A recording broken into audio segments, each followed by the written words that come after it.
Under Article 1 of the Constitution, all legislative powers are granted in a Congress of the United States, which shall consist of a House of Representatives and a Senate.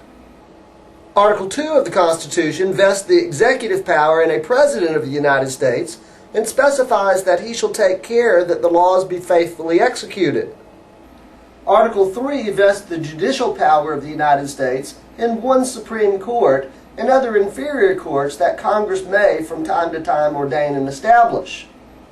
Thus, the framers of the Constitution achieved separation of powers without ever using the phrase separation of powers in the Constitution. The three branches of government in the American system are constitutionally independent from and equal to the others in a number of ways, but most importantly, each branch of government derives its authority from the Constitution rather than from one another. And three, there should be an overlapping of powers so that each branch will check and balance the others.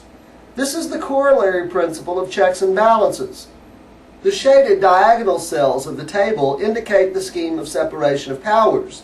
The legislature makes the laws, the executive executes the laws, and the courts adjudicate the laws.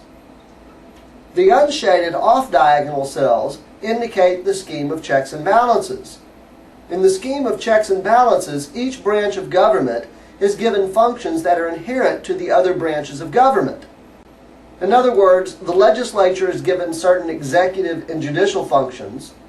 The executive is vested with certain legislative and judicial authority, and the courts are given certain legislative and executive functions. The most obvious example of a check under the Constitution is the President's veto power. When the President exercises his veto authority, is the President's veto power.